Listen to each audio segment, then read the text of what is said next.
আসসালামু আলাইকুম ওয়া রাহমাতুল্লাহ। প্রিয় ভিউয়ার্স, আশা করি আপনারা সবাই ভালো আছেন। আপনাদের সবাইকে MKAS এট লার্ন স্কুল চ্যানেলের পক্ষ থেকে শুভেচ্ছা জানিয়ে শুরু করছি আপনাদেরই প্রিয় শিক্ষামূলক অনুষ্ঠান ইংরেজি ভাষা শেখা খুব সহজের নতুন আরও একটি পর্ব।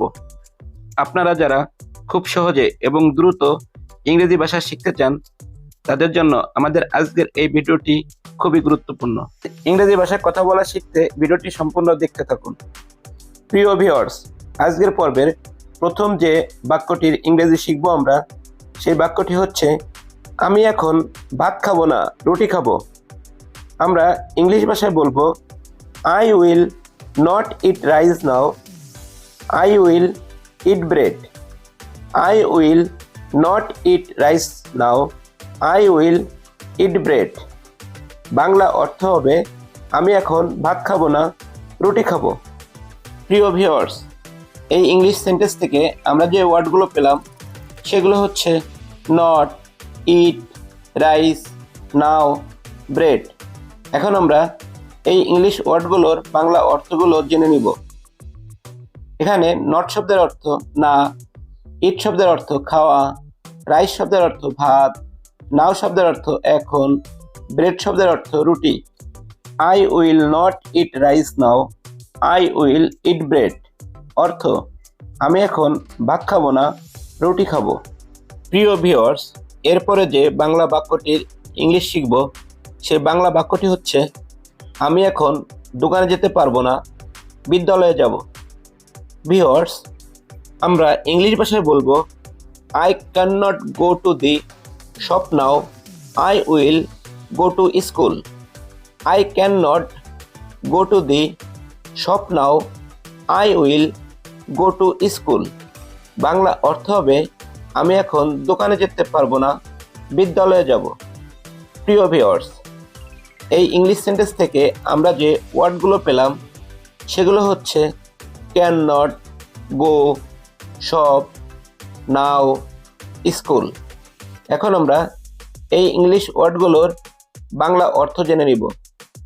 ক্যান নট শব্দের অর্থ পারবো না, গো শব্দের অর্থ যাওয়া, শপ শব্দের অর্থ দোকান, নাও শব্দের অর্থ এখন, স্কুল শব্দের অর্থ বিদ্যালয়।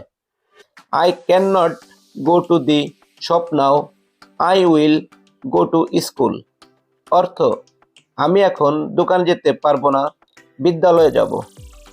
এরপর শিখব আমার মোবাইলে চার্জ প্রয়োজন। আমরা ইংলিশে বলবো I need to charge my mobile, I need to charge my mobile. ইংলিশে হবে I need to charge my mobile, Bangla ভাষায় হবে আমার মোবাইলে চার্জ প্রয়োজন। প্রিয় ভিউয়ার্স, এই ইংলিশ সেন্টেন্সে আমরা যে গুরুত্বপূর্ণ ওয়ার্ডগুলো পেলাম সেগুলো হচ্ছে নিড, চার্জ, মাই, মোবাইল।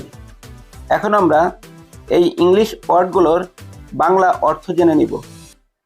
নিড অর্থ প্রয়োজন, চার্জ অর্থ চার্জ, মাই অর্থ আমার, মোবাইল অর্থ mobile.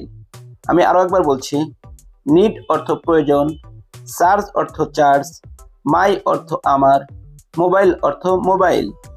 I need to charge my mobile অর্থ আমার মোবাইলে চার্জ প্রয়োজন। পরবর্তী যে বাক্যটির ইংলিশ শিখব সেই বাক্যটি হচ্ছে তুমি কাজটা আগে দেখো, পরে করবে। আমরা ইংলিশ ভাষায় বলবো you see the work first, do it later. You see the work first, do it later. প্রিয় বন্ধুরা, ইংলিশ ভাষায় বলবো you see the work first, do it later. Bangla অর্থ হবে তুমি কাজটা আগে দেখো, পরে করবে। প্রিয় ভিউয়ার্স, এই ইংলিশ সেন্টেন্স থেকে আমরা যে গুরুত্বপূর্ণ ওয়ার্ডগুলো পেলাম সেগুলো হচ্ছে you, see, work, first, do, later. প্রিয় ভিউয়ার্স, চলুন এই ইংলিশ ওয়ার্ডগুলোর বাংলা অর্থ জেনে নিই। ইউ শব্দের অর্থ তুমি, সি শব্দের অর্থ দেখা, ওয়ার্ক শব্দের অর্থ কাজ, ফার্স্ট শব্দের অর্থ আগে, ডু শব্দের অর্থ করা, লেটার শব্দের অর্থ পরে। আমি আরও একবার বলছি, এখানে ইউ শব্দের অর্থ তুমি, সি শব্দের অর্থ দেখা, ওয়ার্ক শব্দের অর্থ কাজ, ফার্স্ট শব্দের অর্থ আগে, ডু শব্দের অর্থ করা, লেটার শব্দের অর্থ পরে। You see the work first, do it later. You see the work first, do it later অর্থ তুমি কাজটা আগে দেখো, পরে করবে। এরপরে শিখব দয়া করে আমাকে একটা কফি দেন। প্রিয় ভিউয়ার্স, আমরা ইংলিশ ভাষায় বলবো please give me a coffee. Please give me a coffee. English ভাষায় বলবো please give me a coffee. Bangla অর্থ হবে দয়া করে আমাকে একটা কফি দেন। প্রিয় ভিউয়ার্স, এই ইংলিশ সেন্টেন্স থেকে আমরা যে গুরুত্বপূর্ণ ওয়ার্ডগুলো পেলাম সেগুলো হচ্ছে please, give, me, A, coffee. এখন আমরা এই ওয়ার্ডগুলোর বাংলা অর্থ জেনে নিব। এখানে প্লিজ শব্দের অর্থ দয়া করে, গিভ শব্দের অর্থ দেওয়া, মি শব্দের অর্থ আমাকে, এ শব্দের অর্থ একটা, কফি শব্দের অর্থ coffee.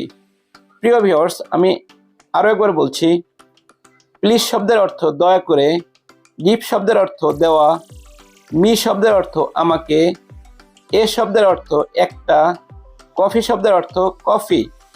Please give me a coffee অর্থ দয়া করে আমাকে একটা কফি দেন। এরপর শিখব তুমি তাড়াতাড়ি এসো, আমি অসুস্থ। আমরা ইংলিশ ভাষায় বলবো you come quickly, I am sick. You come quickly, I am sick. English ভাষায় বলবো you come quickly, I am sick. Bangla অর্থ হবে তুমি তাড়াতাড়ি এসো, আমি অসুস্থ। প্রিয় ভিউয়ার্স, এই ইংলিশ সেন্টেন্স থেকে আমরা যে গুরুত্বপূর্ণ ওয়ার্ডগুলো পেলাম সেগুলো হচ্ছে ইউ, কাম, কুইকলি, সিক। আমি আরও একবার বলছি, এখানে ইউ শব্দের অর্থ তুমি, কাম শব্দের অর্থ এসো, কুইকলি শব্দের অর্থ তাড়াতাড়ি, সিক শব্দের অর্থ অসুস্থ। You come quickly, I am sick. You come quickly, I am sick অর্থ তুমি তাড়াতাড়ি এসো, আমি অসুস্থ। প্রিয় ভিউয়ার্স, আমাদের আজকের পর্ব এখানেই শেষ করছি। কথা হবে পরবর্তী পর্বে। সে পর্যন্ত সবাই ভালো থাকবেন, সুস্থ থাকবেন। আর হ্যাঁ, আমাদের এই ভিডিও যদি আপনাদের কাছে ভালো লেগে থাকে তাহলে অবশ্যই লাইক, শেয়ার, কমেন্ট করে অন্যদের দেখার সুযোগ করে দেওয়ার জন্য বিশেষভাবে অনুরোধ করছি।